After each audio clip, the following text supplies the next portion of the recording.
Olá a todos, meu nome é Layara, nós vamos iniciar mais uma aula aqui do módulo de cardiologia com o tópico de valvopatias, que dentro da cardiologia é um dos meus assuntos favoritos, talvez o favorito.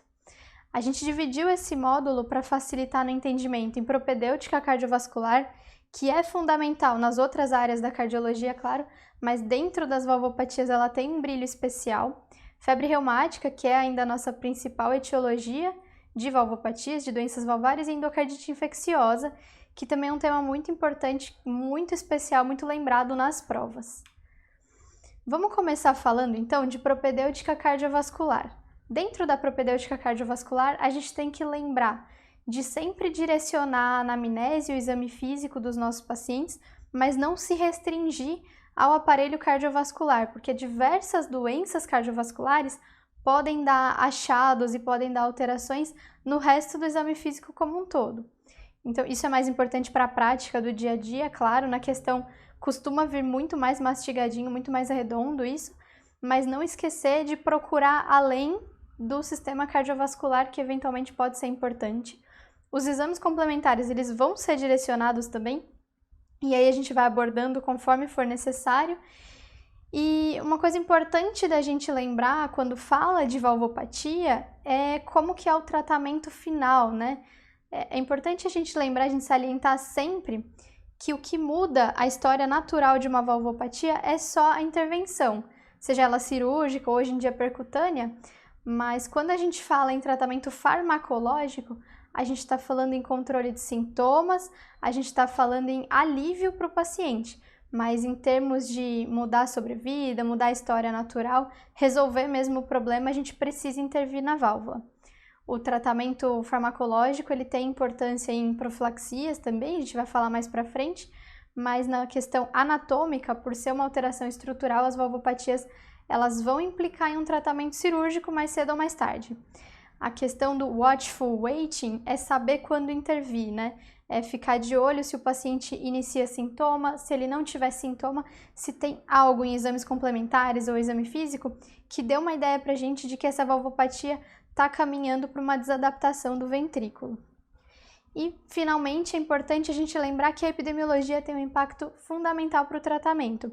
Quando a gente fala em epidemiologia, claro que a gente lembra de febre reumática, mas é bom salientar que as outras etiologias, elas estão acontecendo mais, elas estão aumentando em incidência aqui no Brasil, porque a gente está vendo realmente uma redução do número de casos agudos de febre reumática. É uma redução discreta ainda, que vem caminhando, mas ela vem acompanhada do aumento da expectativa de vida da população, o que traz um impacto no aumento também da incidência das etiologias mais degenerativas relacionadas à idade. Então, isso também acaba sendo importante por mudar um pouquinho a nossa epidemiologia. Seguindo, então, vamos para essa questão aqui da Unicamp, pausem o vídeo, façam a questão e a gente vai comentar a resposta logo mais. E aqui agora as alternativas para aquela questão, pausem, façam a questão, que a gente volta com o comentário logo depois da explicação teórica. Agora, olha que interessante, quando a gente fala em anamnese, em valvopatias, a gente não pode fugir dessas 4, 5 perguntas principais, a gente não pode esquecer delas, tem outras importantes também, muito frequentemente, mas essas aqui são pelo menos obrigatórias. É importante a gente saber se o nosso paciente tem dor torácica, se ele tem dispneia, se ele tem síncope ou tontura, se ele tem ortopneia ou dispneia paroxística noturna. A dispneia, ela vem da congestão, ela vem da insuficiência cardíaca, ok. Isso é fácil da gente entender, congestão venocapilar, congestão retrógrada, tudo isso fica um pouquinho mais claro. Mas é importante a gente saber a diferença de ortopneia e dispneia paroxística noturna também. A ortopneia, ela acontece, então, no momento que o paciente se deita, não é algo que demora a acontecer, é imediato. Deitou, piorou a congestão que ele já tinha, por uma sobrecarga volêmica, por uma congestão pulmonar, e ele imediatamente começa a piorar a dispneia que ele já tem. Ok. Agora, quando a gente fala em dispneia paroxística noturna, a gente está falando de um paciente que deitou, e algumas horas depois de deitado, dormindo já, ele acorda com uma piora absurda da falta de ar, em que ele tem que sentar, esperar um tempo, também não é imediato, para isso melhorar. Por que que isso acontece? Por que que isso é diferente? Não que elas não possam aparecer no mesmo paciente, aliás, é comum que estejam juntas, mas são fisiopatologias diferentes, são mecanismos diferentes. A dispneia paroxística noturna, ela acontece quando o seu paciente se horizontaliza e aí você não tem mais aquele efeito gravitacional diferente que manda o edema todo para os membros inferiores. Você tem um paciente que tem uma redistribuição dessa volemia. Ele reabsorve o edema periférico, aumenta a volemia transitoriamente e isso vai piorar a congestão pulmonar dele. Por isso que demora ainda algumas horas até isso aparecer. E quando ele acorda por conta dessa dispneia paroxística noturna, quando ele acorda, quando ele verticaliza, quando ele muda de posição, e aí você tem uma reabsorção desse edema, isso vai melhorando. Mas reparem que também essa mudança da posição não é algo que resolve de uma vez essa volemia. Até você ter realmente, de novo, uma acomodação do edema nas pernas, isso leva um tempo. Então, por isso que a diferença não é só do momento que ela acontece, mas a fisiopatologia é outra também. Isso é importante para a gente lembrar que não é tão comum assim você ver um paciente que tem dispneia paroxística noturna e não tenha edema periférico, ou de membros inferiores, ou se é um paciente mais acamado, edema sacral, tudo isso sempre está relacionado. E aí o paciente da questão que a gente acabou de mostrar, ele tinha dor torácica e tinha história de síncope. Vamos lembrar do caso de novo? Então, é um paciente com uma história de desmaio ao realizar esforço e é um paciente com uma história de um aperto no peito, também relacionado ao esforço. Aqui ele não disse, mas ele podia relatar também dispneia. Claro que esses sintomas fazem parte dos sintomas de doenças cardiovasculares de maneira geral, mas é importante a gente lembrar da relação de uma tríade que a gente considera, tríade da estenose aórtica. Nesse caso, o paciente só tinha a dor torácica e a síncope, ele não tinha a dispneia, mas ele poderia ter também. Então, sempre que você colocar esses sintomas juntos, lembrar da possibilidade da estenose aórtica. Coloquei aqui essa imagem para vocês lembrarem, uma imagem bem clássica dos livros de cardiologia, né, do Braunwald, em que ele mostra a relação entre o aparecimento desses sintomas na estenose aórtica com a sobrevida do paciente. Repara aqui que uma vez que o paciente começa com sintoma, a sobrevida cai abruptamente. E ele ainda destrincha essa curva pelos 3 sintomas aqui da estenose aórtica, né? Mostrando aí a diferença entre o paciente que começa com sinais de insuficiência cardíaca, né? Então com dispneia, uma mortalidade maior, com relação àqueles que têm síncope ou angina. Isso daqui é em anos, né? Tempo de sobrevida em anos. Para a gente lembrar que essa tríade costuma andar junto, pode acontecer em outras doenças também? Pode. Mas quando uma questão mostra essa tríade, basicamente, ele está querendo falar para a gente de estenose aórtica.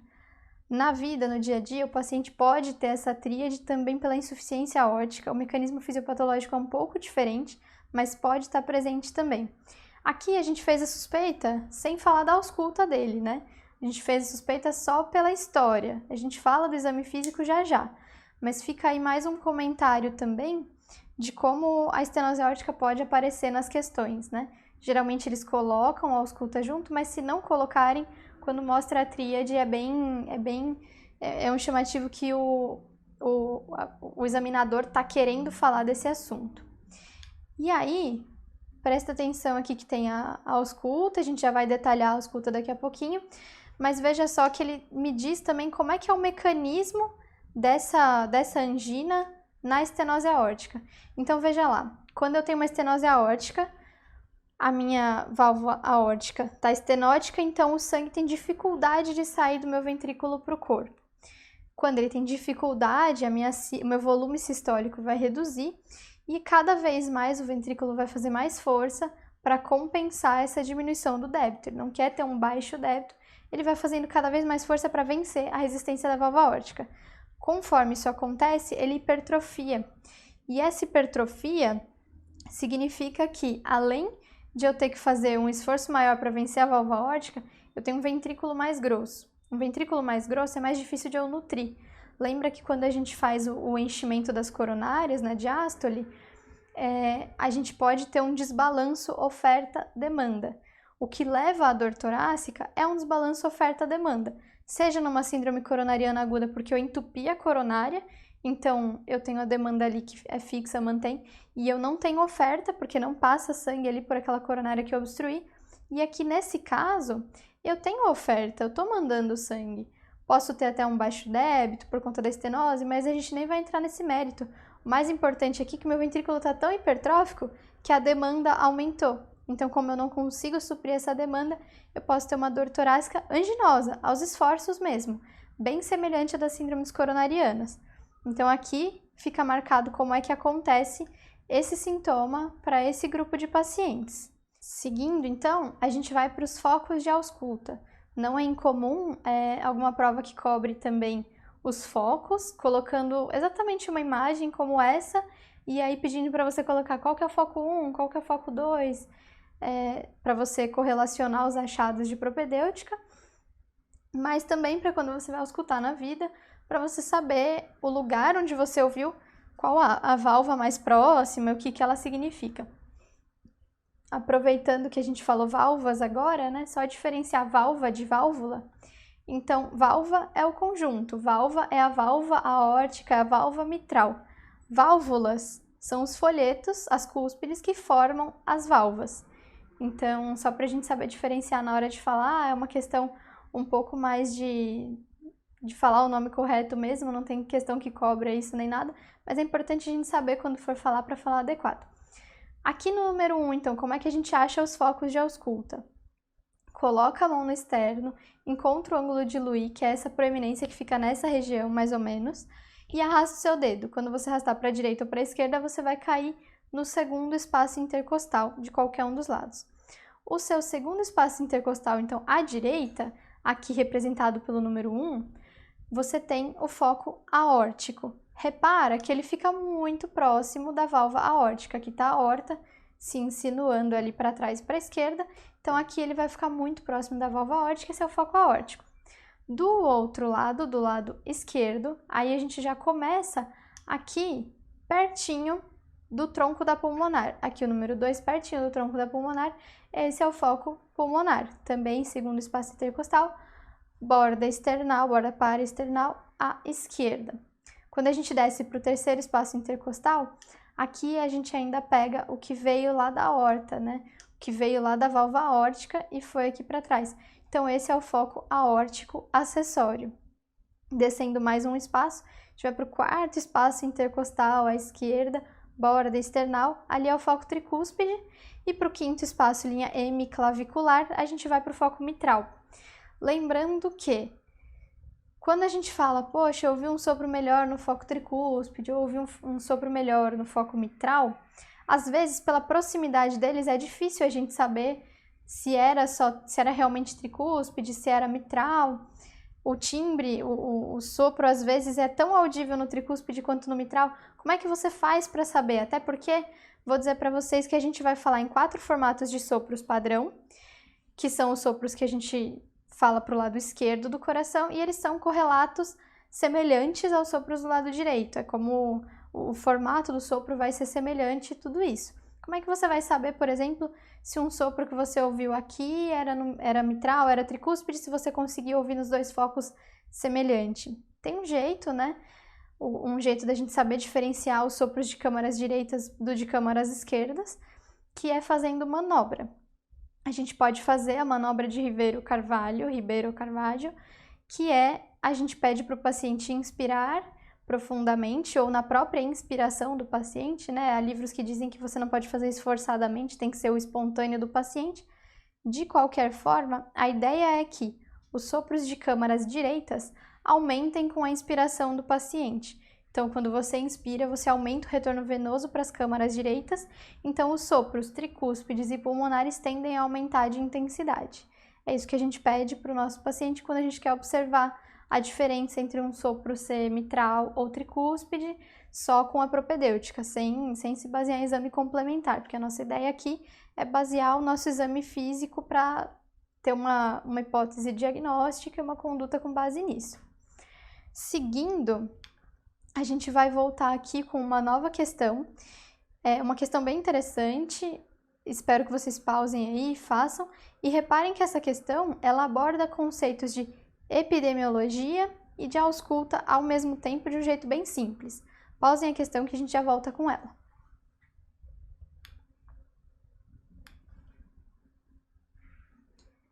Essa é uma outra questão que também se complementa com a questão anterior. Veja lá que ela também cobra um pouco de ausculta, mas não de uma forma visual e sim de uma forma descritiva. Pausem que a gente já volta nessas duas questões logo após uma explicação. Então vamos lá, começando essa parte de ausculta propriamente dita, falando dos sopros mitrais. A gente já entendeu que eles são melhor audíveis no foco mitral, então linha hemiclavicular esquerda, quinto espaço intercostal.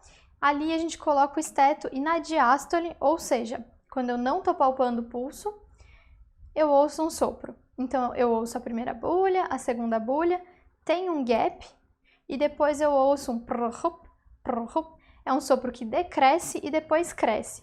Como é que isso funciona? Por que ele tem esse formato? A gente consegue explicar isso com base no ciclo cardíaco. Então, no ciclo cardíaco, se eu for dividir a diástole, a gente lembra que ela tem 4 fases. Nós temos o relaxamento isovolumétrico, o enchimento rápido, enchimento lento e, por último, sístole atrial.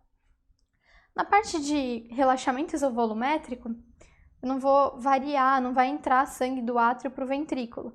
Então, nessa fase, repara lá, não tem nada na minha ausculta, tem esse gap.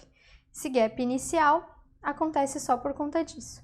Ok. Depois eu tenho o enchimento rápido, entra uma grande quantidade de sangue do átrio para o ventrículo e ela diminui para a fase de enchimento lento. Então por isso que nessa fase o sangue que entra bastante vai diminuindo, que agora ele tem que vencer a resistência da válvula mitral, que no começo é maior, e depois eu já enchi uma grande quantidade do meu ventrículo e vou reduzindo o tanto de sangue que vai.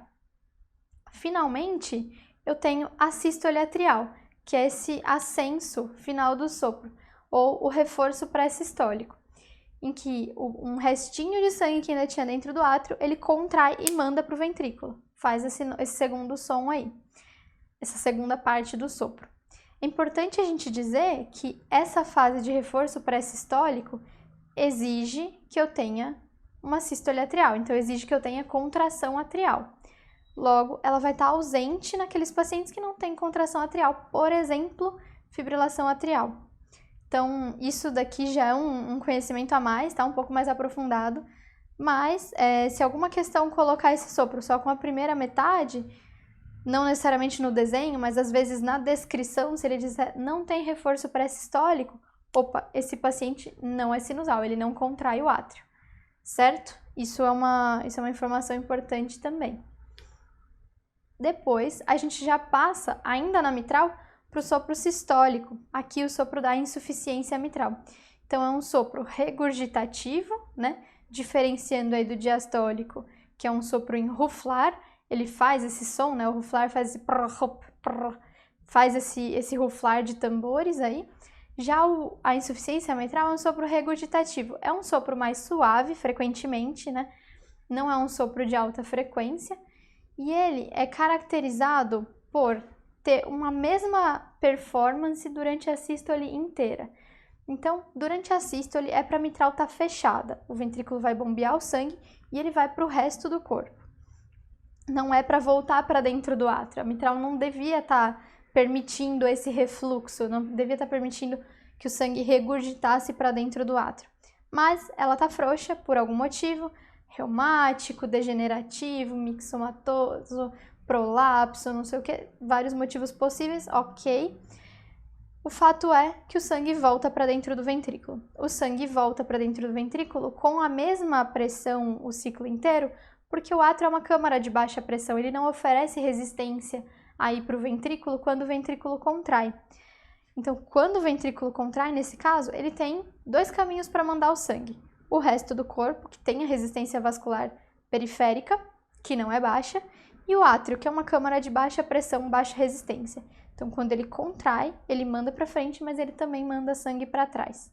Importante a gente dizer que tem etiologias diferentes, por exemplo, num prolapso mitral, a gente tem um gap entre o começo desse sopro, né, entre a primeira bulha e o começo desse sopro, que é bem característico do prolapso. E em outras etiologias, como por exemplo uma rotura de cordoalha mitral, o sopro ele vem na sístole inteira, ele é um tá. Legal dizer também que ele pode ser bem agudo quando a causa dele, o mecanismo fisiopatológico foi agudo. Então, uma rotura aguda de cordoalha tendínea pode fazer um sopro, às vezes, até piante. Então, pode fazer um sopro nesse formato um pouquinho mais agudo, que chama bem atenção na hora que a gente ausculta. Então, importante diferenciar os sopros mitrais da fase em que eles acontecem no ciclo cardíaco, porque é isso que vai diferenciar para a gente o que está acontecendo, se a válvula devia estar aberta, devia estar fechada. Voltando então para aquelas questões, vamos voltar então pela questão um pouquinho mais teórica. Veja lá, então é uma mulher de 23 anos de idade, com palpitações. Palpitações eu não coloquei naquela parte da anamnese, mas também é muito referido pelos nossos pacientes e acontece muito mais com os sopros mitrais, né, com os pacientes com valvopatia mitral, exatamente pela repercussão que eles dão para o átrio esquerdo, que pode dilatar e levar ou a fibrilação atrial ou algumas outras arritmias atriais. Então, nesse caso aqui, a nossa paciente tinha queixa de palpitações, tinha uma frequência cardíaca de 96 e ele coloca aí bulhas arrítmicas. Então, a gente pode pensar, provavelmente temos uma FA e uma fibrilação atrial. E aí ele fala de um sopro diastólico em Rufflar no foco mitral. Esse é o sopro mais característico da doença reumática. Não é o mais comum é a insuficiência mitral mesmo, mas sempre que alguém falar para você estenose mitral, Rufflar, a gente pensa em etiologia reumática. É a mais comum ainda no Brasil, apesar de estar diminuindo um pouco a incidência, é a mais comum causa de estenose mitral. Sempre que alguém falar estenose mitral, a maior chance é que seja reumática. Combina com ser uma paciente jovem, né, de 23 anos, maior parte mulher também. E aí ele continua descrevendo o exame aqui, mas é importante a gente falar que estamos diante de uma ausculta de estenose mitral, e aí, como a gente disse aqui um pouquinho, fibrilação atrial como hipótese aí para essas bulhas arrítmicas e essa queixa de palpitações.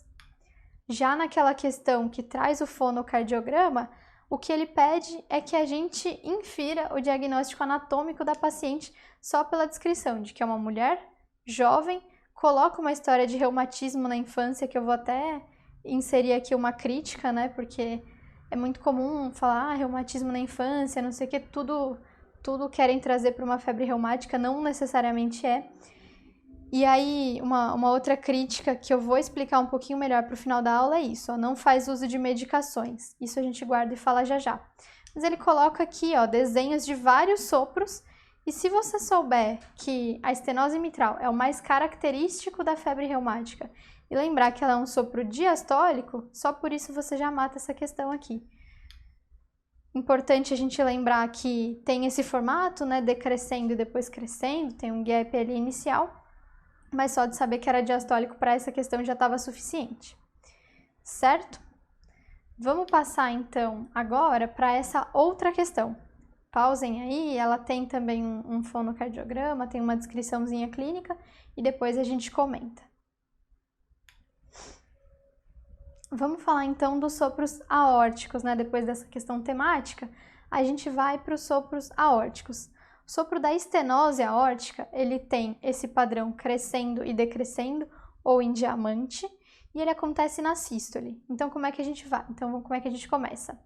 Poxa, eu escutei um sopro no foco aórtico, ou no foco aórtico acessório, ou no foco pulmonar e ele não aumentava com a inspiração, ok? E ele era um sopro que acontecia na sístole. Na sístole, a minha válvula aórtica teria que estar completamente aberta, para o ventrículo contrair e mandar o sangue para o corpo inteiro. Acontece que ela está aberta com dificuldade, ela está estenótica. Se ela está estenótica, eu vou ouvir um sopro um pouco mais rude, pela dificuldade do sangue passar ali, a pressão que o ventrículo faz. E aí eu lembro também das fases do ciclo cardíaco. O importante nesse caso, na sístole, é que o ventrículo ele tem que chegar na sua potência máxima para vencer a resistência que ele encontra. Não só a resistência periférica, mas agora uma resistência nova, uma resistência fixa, que é a resistência da própria válvula aórtica. Então, ele tem que vencer essa resistência. Uma vez que ele atinge o máximo e vence essa resistência, ele pode decrescer um pouco a intensidade do sopro. Ouvindo, é muito mais fácil a gente ouvir a parte em que ele cresce. Ouvir a parte a parte da explosão do sopro. A parte que ele decresce é mais difícil de ouvir. Mas traz pra gente uma outra informação. Se ele cresce e atinge um pico rápido, esse é um sopro menos grave do que um sopro que demora a atingir o pico. Porque é como a gente estava falando agorinha. Ele atinge o pico quando o ventrículo contrai a sua capacidade máxima de passar o sangue pela aorta. Ou seja, se ele atingiu a capacidade máxima, significa que ele conseguiu vencer a resistência da válvula. Se ele vence antes, ela é uma resistência menor. Se ele consegue vencer só no finalzinho da sístole, ela é uma resistência muito mais importante, muito mais grave. A válvula está toda calcificada, está muito mais difícil de conseguir vencer. E é importante a gente dizer também que, além desse pico tardio, tem outros marcadores aí de uma estenose mais importante.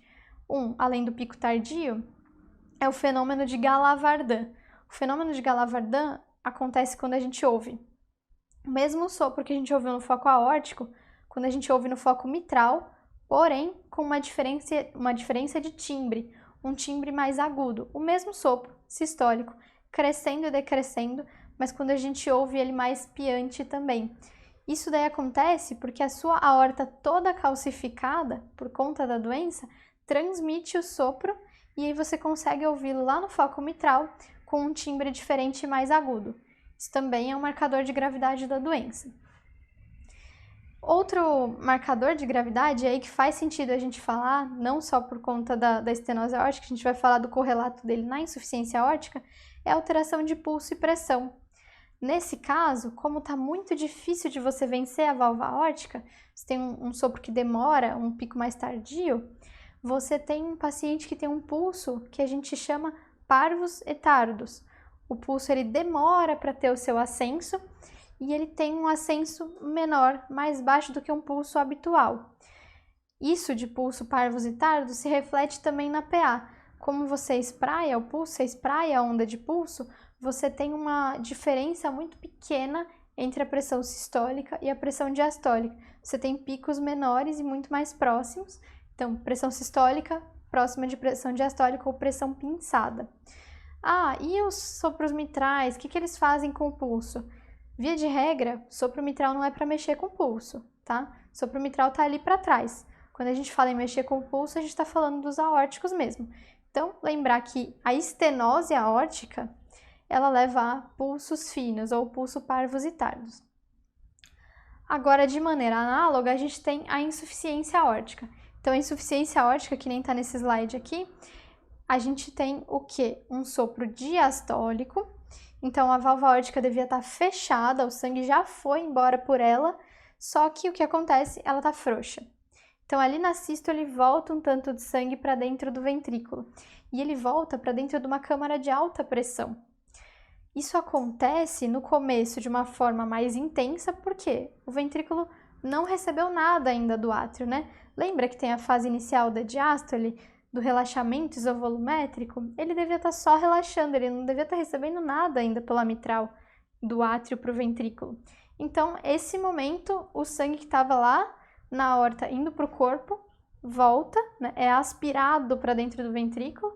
Então, aqui o timbre desse sopro também é definido como aspirativo. No começo, uma quantidade maior e depois isso vai se reduzindo. Repara que esse sopro, que é um sopro um pouquinho mais difícil de ouvir, se você às vezes não prestar muita atenção, você perde, né? Ele faz um tum-pá, tum-pá. Ele começa mais intenso e depois ele vai reduzindo de intensidade com o passar do tempo. Essa redução de intensidade acontece porque o ventrículo ele também está enchendo de sangue que vem lá de cima, que vem lá do átrio. Então não tem mais como o sangue que passou pela aorta ficar competindo com isso e voltando. Por isso que tem essa redução aí do sopro. E aí, nesse caso, de maneira análoga, a gente tem pulsos muito mais intensos. Você tem um volume diastólico final ali do ventrículo muito grande. Você tem o sangue que chegou do átrio para o ventrículo e você ainda tem o sangue que voltou. Quando você faz uma sístole, é uma sístole com volume grande de sangue, né? A insuficiência aórtica, por conta disso, ela é responsável por dilatar bastante o ventrículo esquerdo. São os maiores ventrículos que a gente tem na cardiologia, né? O cor bovis. Então, ela faz um ventrículo esquerdo muito grande e que, quando bate, vai um volume sistólico grande também. Leva a pulso que a gente chama em martelo d'água e a grandes pulsos pelo corpo todo. Então, a gente pode ter aquele pulso ungueal, que a gente consegue ver apertando, que é o Quink, sinal de Quink, sinal de Mussé, pulsação de úvula. Na insuficiência aórtica, tudo pulsa e pulsa bastante. Todos os pulsos do paciente são exacerbados. E a gente pode ver isso também quando a gente mede pressão do paciente. A gente tem uma discrepância muito grande entre a pressão sistólica e a diastólica. A diastólica, por vezes, chega a 0. Então, ela pode ter 3 níveis, ou ela pode ser, por exemplo, 170 por 0, 120 por 0. Ou, né, nos 3 níveis, 140 por 30 por 0. Pode acontecer isso também. Os pulsos, as valvopatias aórticas, então, lembrar da íntima relação que eles têm com a periferia, né, com os sopros e com outros sinais clínicos que a gente pode observar no paciente, lembrando daquilo que a gente falou lá no comecinho. Então, é importante propedêutica cardiovascular, sim, anamnese cardiovascular, sim, mas lembrar de procurar em outros sistemas, em outras partes que a gente pode encontrar alterações muito importantes. Por que eu estou falando isso? Quando a gente fala numa valvopatia, seja ela mitral ou aórtica, para a gente falar que ela está dando aquele sintoma, ela tem que ser uma valvopatia anatomicamente importante.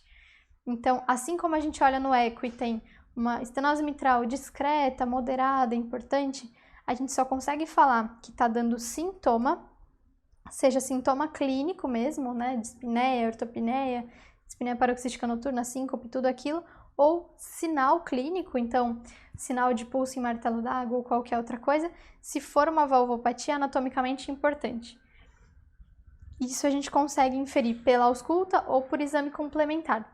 Mas não adianta ter lá insuficiência mitral discreta e falar que aquilo é responsável pelo sintoma do paciente. Então, a gente tem que ter as duas coisas andando de mãos dadas aí. É importante saber disso. Voltando para aquela questão, então, eu nem vou ler aqui porque tem toda uma anamnese, uma relação com a espondilite anquilosante. E aqui, vejam só, ele coloca um sopro que é diastólico e que decresce na diástole. Começa bem no comecinho da diástole e vai progressivamente decrescendo. Esse é um sopro diastólico, aspirativo, aórtico. Ele não colocou o foco em que ouviu, mas não é importante aqui, porque o único sopro que tem esse formato que a gente conhece é o sopro diastólico aspirativo aórtico ou sopro de insuficiência aórtica, sopro em decrescendo. O sopro de insuficiência aórtica, como a gente bem disse, se correlaciona com pulsos imensos, pulsos amplos pelo corpo todo. Então, aqui a gente pode marcar a alternativa B com pulsação de úvula. Vamos para mais uma questão agora. Pausem, leiam com calma aí, que a gente já volta. Essa é uma questão aberta, não são testes, e a gente já volta para falar dela. Essa questão aqui, interessante que provavelmente esse texto da questão é muito comum, às vezes, nos nossos pacientes, só que a gente não lembra que a gente pode ter lido em literatura brasileira mesmo, lá para trás. Então, eu vou deixar aqui esse texto para vocês, lá de Sagarana, de Guimarães Rosa, de um tempo atrás, da época que a gente prestava vestibular ainda, para a gente lembrar que muito do que o nosso paciente conta, a gente pode já ter ouvido por aí. Claro, Guimarães Rosa era médico, então ele tinha um olhar diferente para escrever esse tipo de coisa, mas vejam esse texto que bonito. Então ele coloca aqui, porque o Cassiano Gomes não dera baixa da polícia à toa, e sim excluído pela junta médica, ele afastou. E apesar do seu garboso aspecto, não lhe prestava para muito o coração. Ou seja, ele tinha algum problema cardíaco avançado aqui. Não é à toa, porém, que um cavaleiro, excluído das armas por causa das más válvulas e maus orifícios cardíacos, se extenua em redes tão penosos na trilha da guerra sem perdão. Pois foi lá que Cassiano Gomes teve o seu desarranjo, com a insuficiência mitral em franca descompensação. Desceram-no do cavalo e deram-lhe hospitalidade. Então, esse texto conta de uma forma muito mais bonita e literária o que os nossos pacientes contam todo dia, quando eles falam em dispneia, quando eles falam em ortopneia. Se vocês forem pegar o conto todo para ler, tem muito mais coisa. Ele fala de edema de membros inferiores também, fala muito mais coisa de um jeito muito bonito. E aqui ele coloca não só insuficiência cardíaca, por conta da dispneia, da síndrome clínica mesmo, que a gente comenta na aula de insuficiência cardíaca, mas ele fala aqui em más válvulas e maus orifícios cardíacos. Ele fala aqui claramente de insuficiência mitral. Então ele fala não só da síndrome insuficiência cardíaca, mas ele fala da etiologia aqui valvar. Provavelmente reumática aqui nesse caso, mas a gente não precisa entrar nesse mérito, né? Voltando aqui para a questão, é o mesmo texto, né? É a mesma história do que o Cassiano conta, que essa paciente conta aqui também. Então aqui, quando ele pergunta em diagnóstico sindrômico e etiológico, a gente vai dizer que é uma insuficiência cardíaca e por conta da valvopatia, aqui ele coloca um sopro mitral e um sopro aórtico.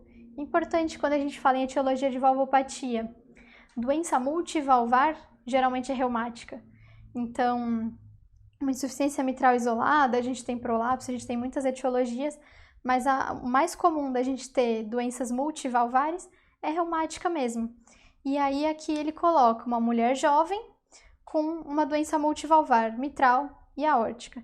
Então o diagnóstico sindrômico e etiológico é uma insuficiência cardíaca de etiologia reumática, febre reumática. Então ele aceitou aqui tanto cardiopatia reumática, quanto febre reumática, quanto valvopatia reumática, que são realmente os diagnósticos etiológicos mais importantes desse caso.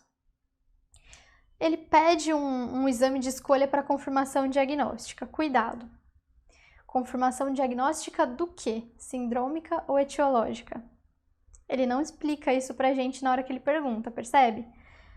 Não dá pra gente confirmar a etiologia só por um método de exame, a gente vai entrar nesse aspecto já já, mas para a gente confirmar a síndrome e a valvopatia, bastam o eco. Ele fala de um sopro sistólico mitral, diastólico aórtico, tem características ecocardiográficas que nos falem a favor de uma valvopatia reumática, mas só de ser multivalvar aqui já fecharia para essa etiologia mesmo.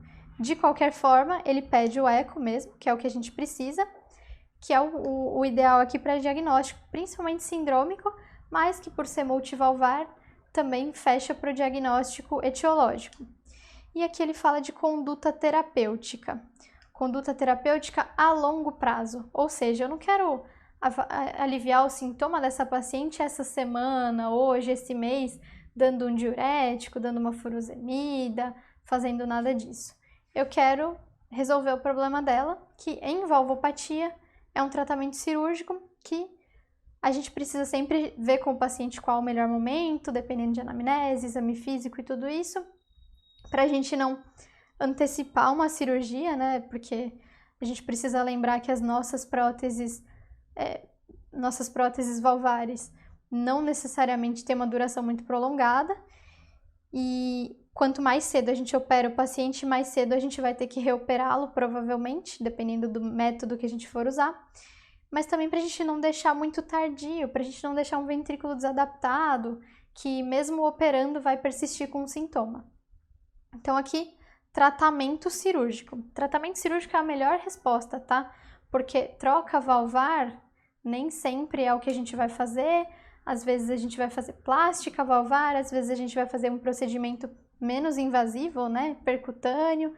Então, hoje em dia a gente fala só em abordagem valvar, intervenção valvar, para não se comprometer no melhor tratamento, tá? E é depois desse caso todo, depois desse texto bonito também, que a gente dá a introdução aí para o tópico de febre reumática. A febre reumática ainda é uma etiologia muito importante no Brasil. Tem alguns países do hemisfério norte, principalmente, que erradicaram a febre reumática, que não tem mais, não sabem o que é essa doença. Se você for lá e falar febre reumática, eles vão achar que você está falando grego, porque para lá não existe, né? Estados Unidos, por exemplo, eles até conhecem doença de Chagas por conta de imigração, mas febre reumática para eles é um diagnóstico quase que esquecido. Para a gente ainda é muito importante e a gente vai abordar um pouquinho mais nessas próximas questões, os próximos tópicos. Pausem aqui, leiam essa questão, que a gente volta com a resposta já já. E quando a gente fala, então, de febre reumática, é importante a gente saber como é que a gente diagnostica a febre reumática aguda.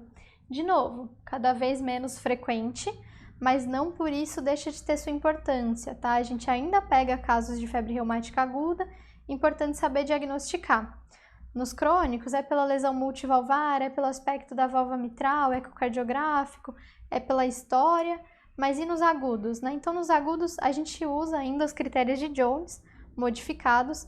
São critérios que não são perfeitos, claro, né? Eles foram criados num contexto de guerra, então a gente tinha uma situação bem diferente, a gente tinha uma alta demanda por diagnóstico, porque isso estava atrapalhando na guerra, nos quartéis, e precisava diagnosticar, pelo menos precisava ter um corte para você tirar aqueles soldados que possivelmente estariam com febre reumática, porque estava tendo um surto, dali do meio da guerra e deixar eles de lado. Então, são critérios muito sensíveis, mas não muito específicos. E são critérios fáceis de se diagnosticar, digamos assim, porque eles não demandam muitos exames complementares e tudo e tal. Então, a gente tem os critérios maiores, que estão aqui acima, e os critérios menores, que estão na parte de baixo, aqui mais clarinha. A gente precisa de ou 2 critérios maiores, ou 1 maior e 2 menores, com uma evidência da infecção estreptocócica, que isso cada vez mais caindo por terra, né? Então, de critério maior, a gente tem a poliartrite.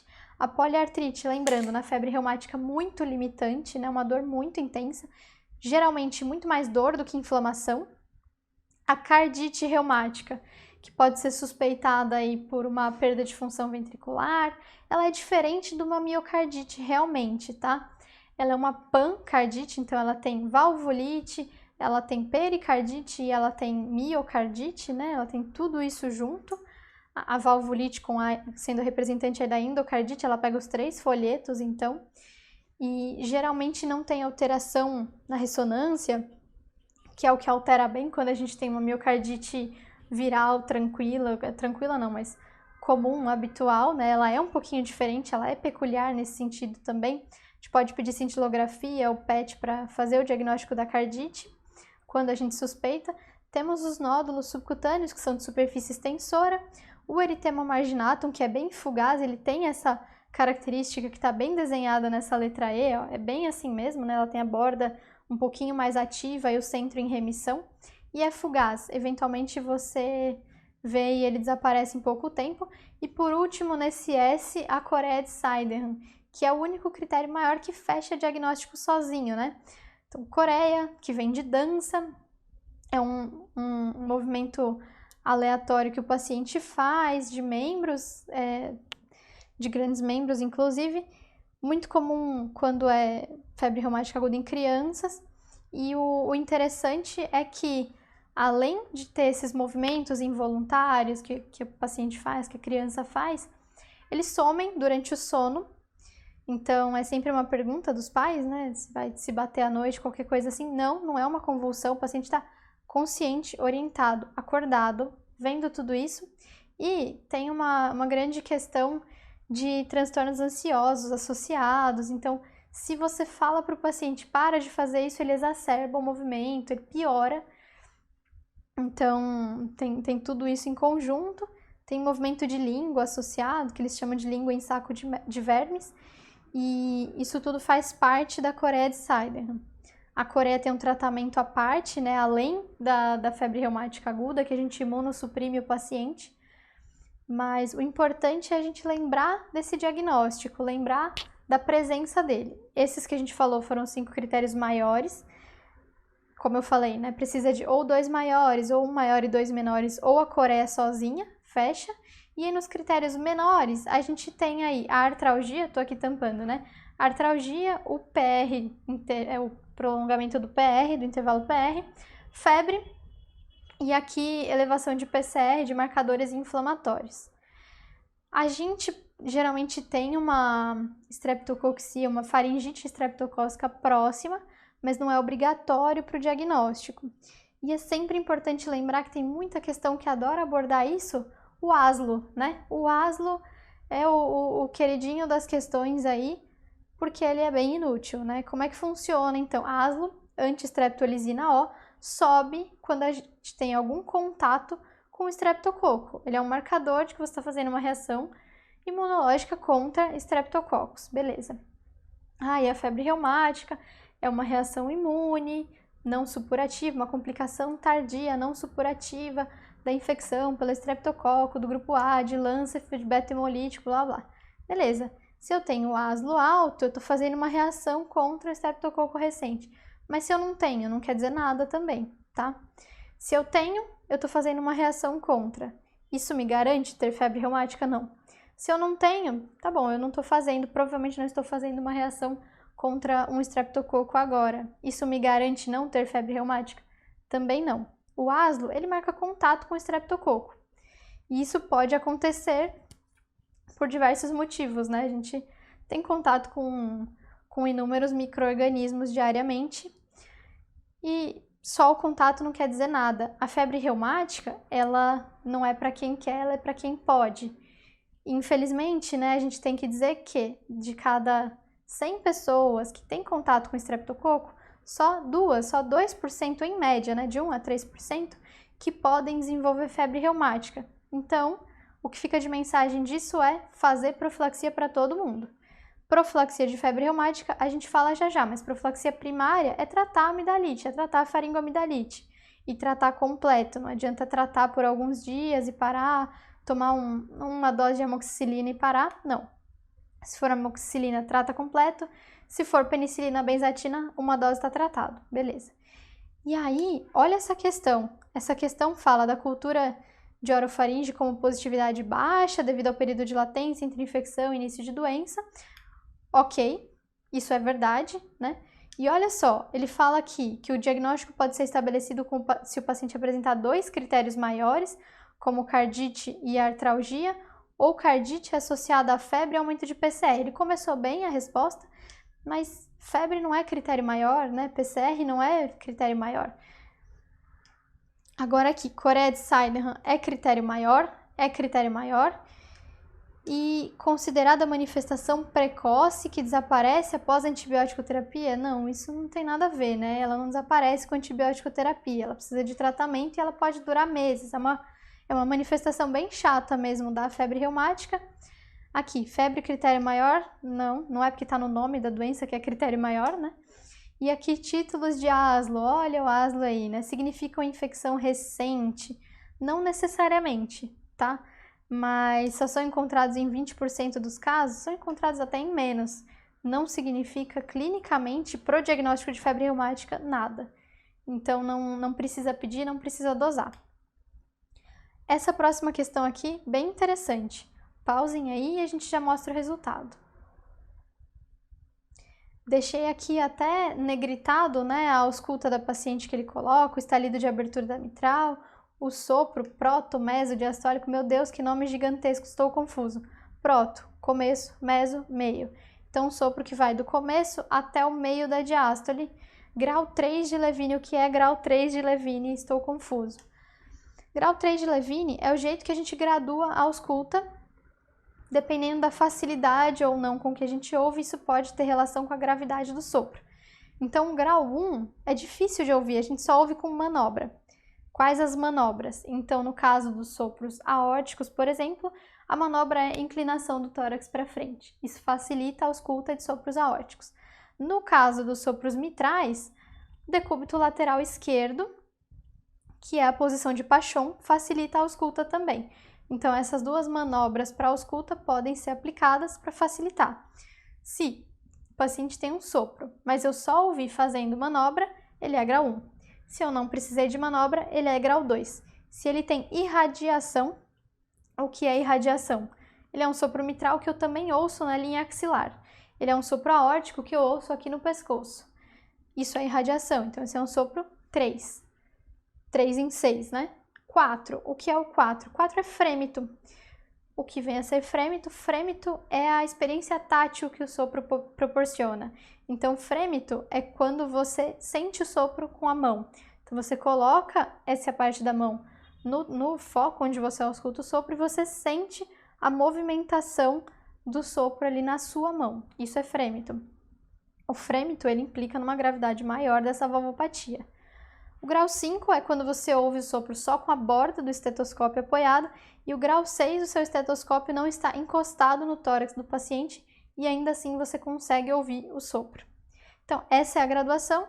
Esse grau 3 de Levine aqui significa que você ouve irradiação do sopro. E aqui ele ainda fala do nosso amigo reforço pré-sistólico. O que ele coloca aqui para o final?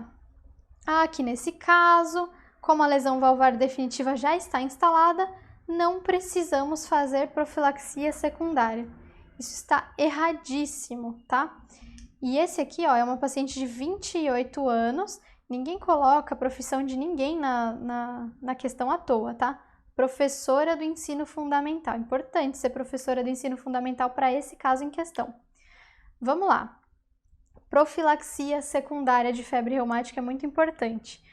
Como é que a gente faz a profilaxia? Então, a gente sempre faz, depois do surto, por um período, com uma janela um pouquinho mais curta. Então, benzetacil a cada 15 dias por 2 anos, perto do surto reumático.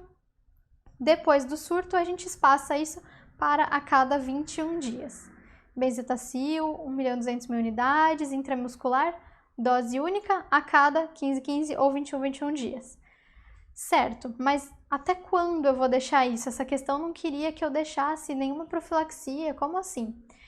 Se o paciente teve febre reumática aguda, mas não tem cardite, não tem sequela valvar, não tem nada, ele fica até os 18 anos ou durante 5 anos depois do surto.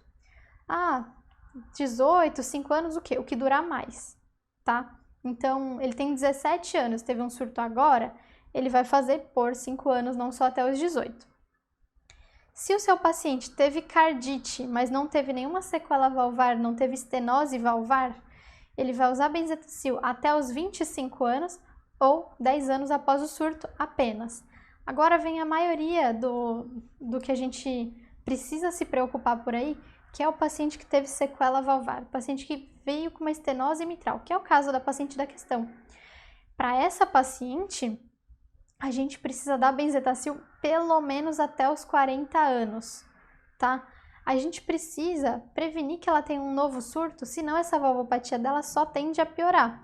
Senão ela que só tinha uma valvopatia mitral, pode ter uma valvopatia aórtica também.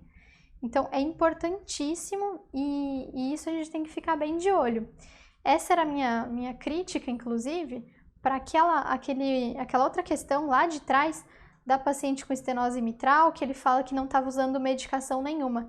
E ela também não tinha 40 anos, tá? Então, eu sei que o foco da questão ali não era falar de profilaxia, claro, mas é importante a gente lembrar que medicação, uma coisa é você querer tratar a valvopatia, outra coisa é a gente falar de profilaxia. Esses pacientes precisam de profilaxia para não ter novo surto. Nesse caso, com cardite e com sequela, que é o mais grave que a gente pode ter, até os 40 anos de idade, pelo menos. Mas no caso dessa paciente, olha lá a importância dela ser professora. Exposição ocupacional. Ela tem uma exposição maior a patógenos, né? Eu sei que hoje a gente está falando num momento mais de aulas à distância e não sei o que, mas pensando no contato que uma professora de escola tem com um monte de criança que trazem um monte de vírus, um monte de bactéria, principalmente muito estreptococo para dentro da sala, ela precisa estar protegida enquanto ela for professora de ensino fundamental, enquanto ela for professora de crianças, de creche, condutor de van escolar, que tenha um contato intenso com um grande número de crianças. Eu sou aposentado, mas eu tenho 2 netos. Não tem problema, tá? Isso não chega a ser uma exposição importante ocupacional. O que pra gente muda a conduta é um grande número de crianças. Então, naquele caso, importantíssima profilaxia com penicilina G-benzatina, e aí vai depender, a dose depende aí do peso, né, até 25 quilos ou maior que 25 quilos, falando então de adultos, é 1.200.000 unidades intramuscular, dose única. Para os alérgicos, a gente pode tentar dessensibilizar, porque o efeito da penicilina em prevenir um novo surto é muito maior do que qualquer uma das outras, né? Se a gente não conseguir, se o paciente não tolerar mesmo assim, aí a gente pode usar sulfadiazina ou a gente pode usar a eritromicina. Então aí as doses na tela para guardar. Mais importante é lembrar da penicilina benzatina, certo? Guardem essa informação então. E fica aí a resposta, então, não, tá super errado esse comentário, né? É recomendada a profilaxia secundária, sem dúvida, para essa paciente.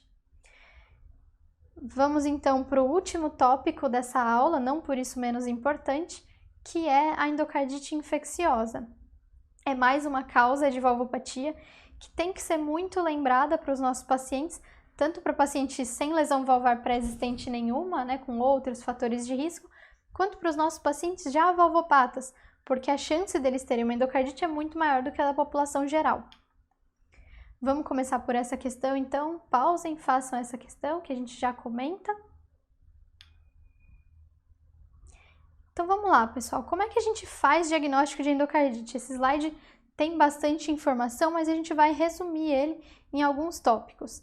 Então, o diagnóstico de endocardite, ele vem dos critérios de Duke. Os critérios de Duke, enormes, tá vendo quantos critérios são? Um monte de palavra aqui, um monte de confusão. Como é que a gente faz para fechar o diagnóstico de endocardite sem ter que decorar de todo jeito esses critérios? Eles são difíceis assim, porque eles são critérios de quem faz pesquisa, de quem faz estudo. Quem fez esse critério de Duke faz critério de bancada, faz pesquisa de bancada. Não fica lá no dia a dia tentando diagnosticar ou não uma endocardite. A gente vai separar nos 2 critérios maiores e nos 5 menores para ajudar a gravar, tá bom? E vamos agrupar eles lá. Os 2 critérios maiores, como é que a gente lembra? Eles são as coisas fundamentais da endocardite. Então, eles são o bicho e a lesão valvar. Quando a gente pensa em endocardite, a gente pensa nesses 2 logo de cara. Ninguém nem falou nada e você já pensou neles com certeza. Então, aqui, ó, evidência microbiológica típica, ou seja, 2 hemoculturas positivas para germes típicos, para micro-organismos típicos, então Staphylo aureus, grupo Racec, enterococo, streptoviridans, que é o bicho de boca, né, que é o mais comum, que a gente mais vê aqui no Brasil por enquanto, pelo menos, né? A gente tem essa diferenciação de país desenvolvido e país subdesenvolvido, é quase que um marcador, assim, não de qualidade de vida, mas de saneamento básico, de boas condições de vida de uma população, porque a gente ainda no Brasil tem uma higiene oral da maioria dos brasileiros muito ruim. E isso, somado à chance de você ter streptoviridans na cavidade oral, faz com que ele seja o patógeno mais comum ainda de endocardites. Então, quando a gente está diante de uma endocardite, por um viridans, a gente sempre precisa ver como é que está a saúde oral do nosso paciente, orientar consulta odontológica mais frequente até do que na população geral.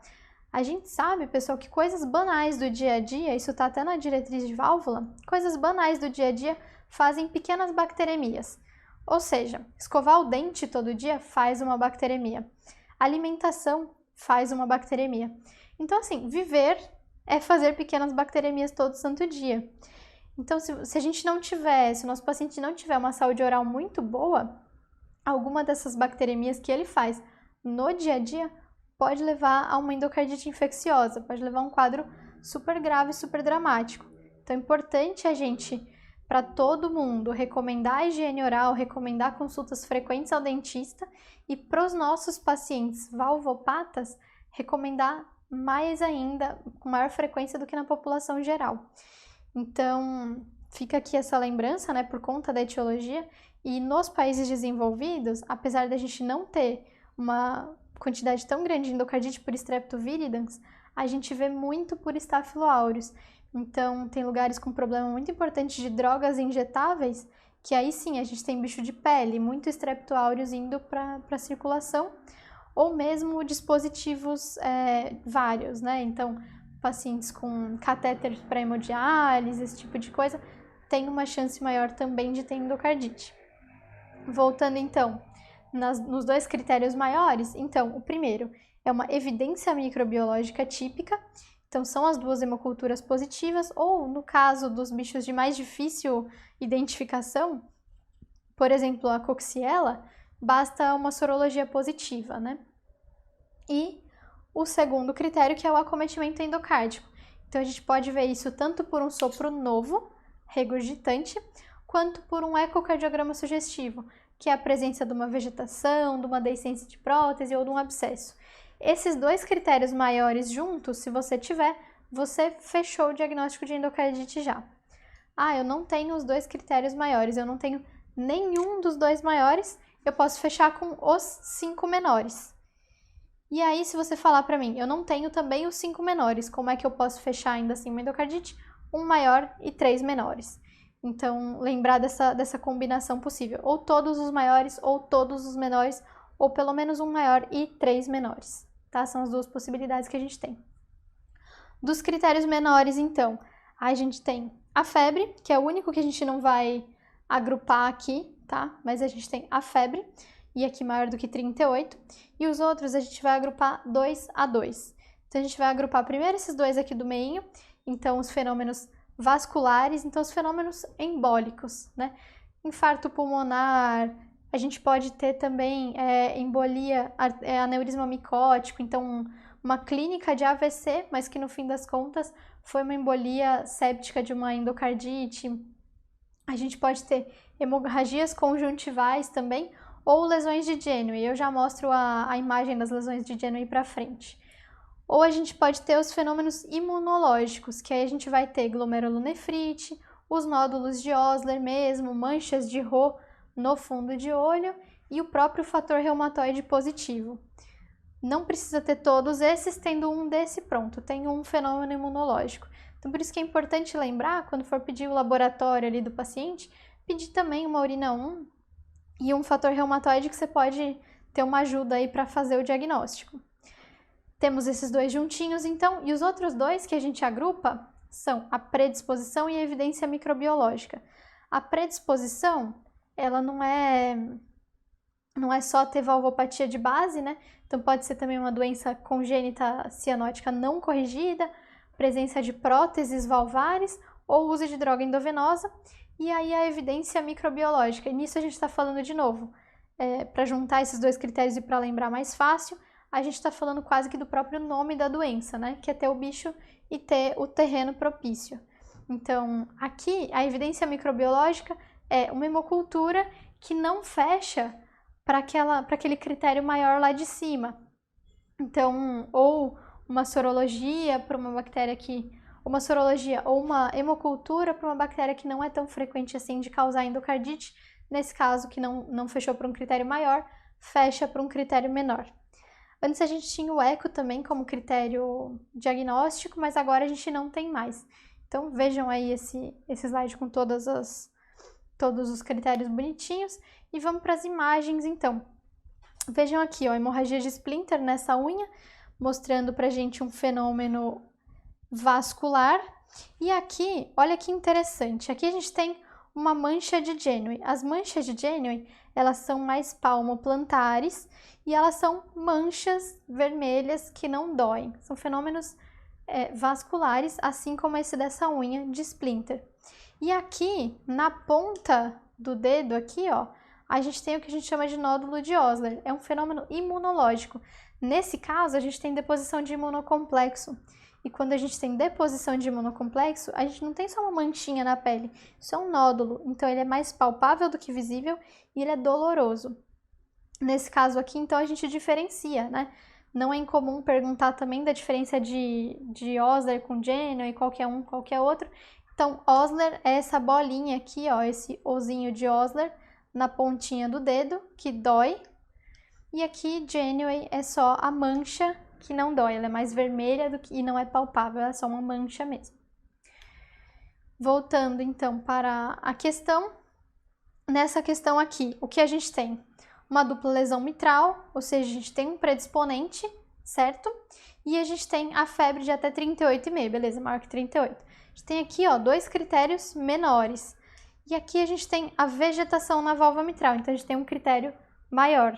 Lembra que era ou 2 maiores e os 5 menores, ou 1 e 3. A gente tem 1 e 2. A gente não fechou uma endocardite aqui ainda. Se a gente não fechou uma endocardite aqui ainda, não faz sentido nem a gente tratar, porque a gente não tem um diagnóstico ainda. E agora, a gente precisaria fechar o diagnóstico. A gente precisaria aqui ou de hemocultura ou de algum outro critério aqui, ou maior ou menor.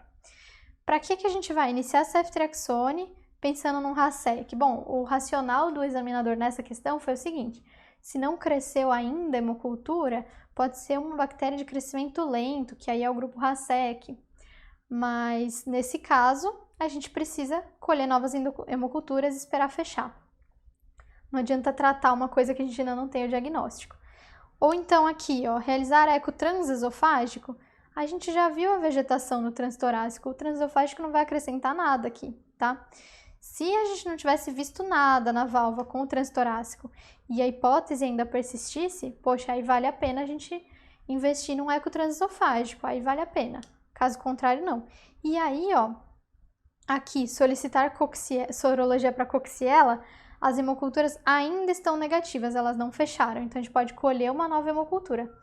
Realmente, a sorologia para Coxiella, a gente pede e a gente pesquisa quando a gente tem, quando a gente está frente a uma endocardite de culturas negativas. É uma opção, sim, mas isso de iniciar tratamento não faz o menor sentido você querer começar tratamento nenhum aqui, certo? Lembrando que a Coxiella, a gente geralmente suspeita quando tem uma epidemiologia que falha a favor.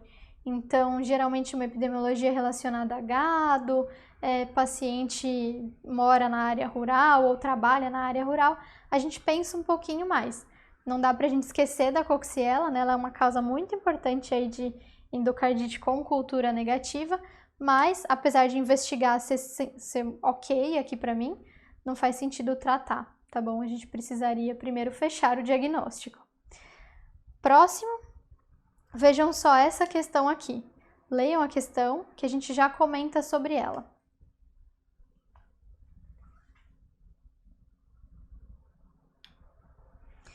Nessa questão aqui, então, ele está falando um pouquinho também sobre o tratamento de endocardite, né? Como é que a gente faz o tratamento de endocardite? Então, primeira coisa, depende. A gente pode tratar empiricamente dependendo de qual é o micro-organismo que a gente acha que está causando essa endocardite. Então, se a gente tem um paciente que começou com uma endocardite e ele acabou de operar, vou começar aqui de baixo, então vou começar aqui, ó, prótese valvar menor que 1 ano, ou seja, é um paciente com uma prótese recente, um paciente que operou recente, então a gente pensa principalmente em bactérias hospitalares. Para esse paciente, vanco, rifampicina e genta. A rifampicina, ela entra mais no contexto de um paciente com uma prótese, tá? Principalmente pensando no Staphylo aureus, que ele forma um biofilme ali nas próteses, então é importante a gente usar ela também para o tratamento desse paciente.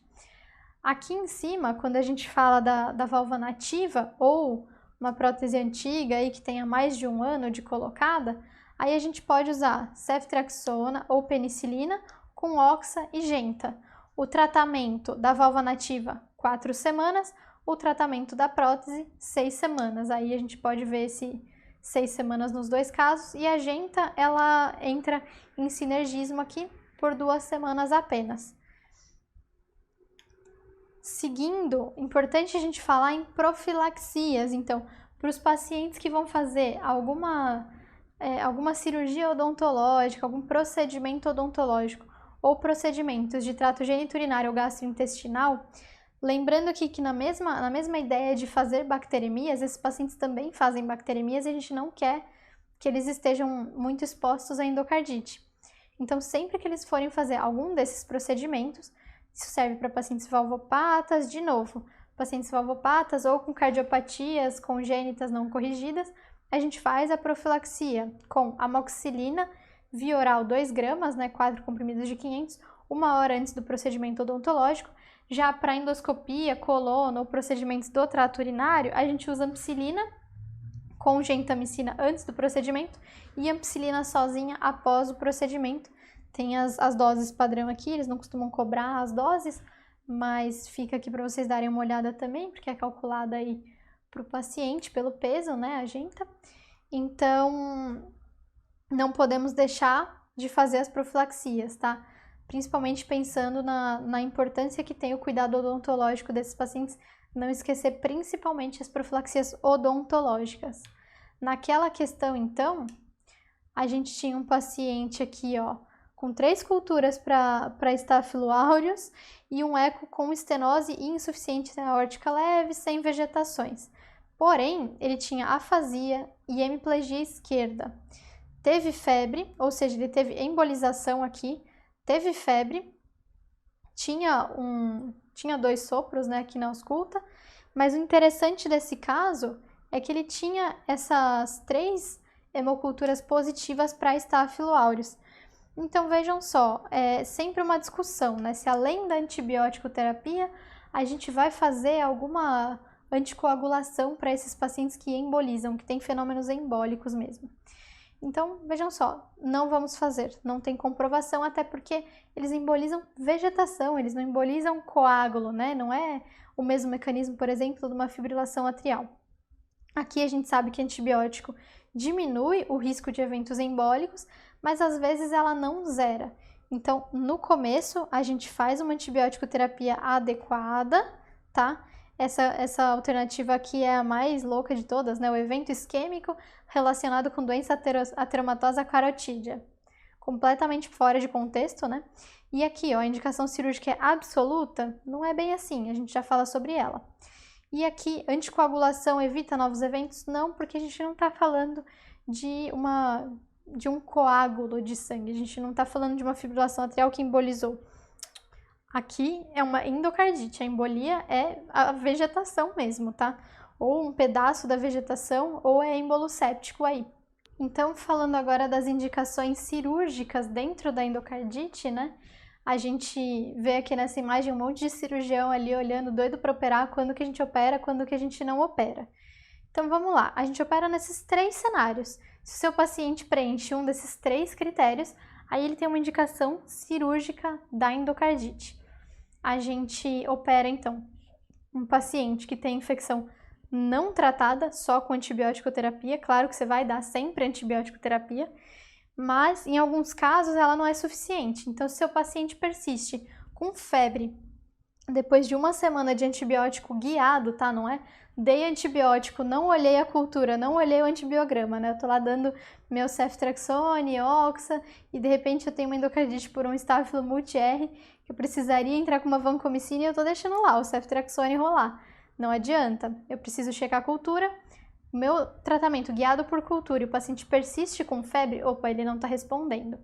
Ou o paciente que faz uma complicação local, então abscesso, ou fístula, ou um pseudoaneurisma, ou alguma outra complicação local que não dá para a gente tratar só com antibiótico, ou se é uma endocardite por fungo, uma bactéria multi-R, como por exemplo um Staphylo aureus na prótese, isso é indicação de cirurgia, e frequentemente esses bichos difíceis de tratar vão evoluir com complicação local. Então, vão precisar que a gente intervenha de maneira cirúrgica nesse paciente. Ou então, no segundo tópico, o nosso paciente que persiste com insuficiência cardíaca, e aí pode ser um choque cardiogênico, um edema agudo de pulmão, por causa da endocardite, tá? Não é um choque cardiogênico de outra natureza aí, não, por causa da endocardite. Também é importante dizer aqui no tópico da insuficiência cardíaca, aqueles pacientes que já tinham uma valvopatia anatomicamente importante, estavam sendo avaliados para correção cirúrgica e de repente fazem uma endocardite.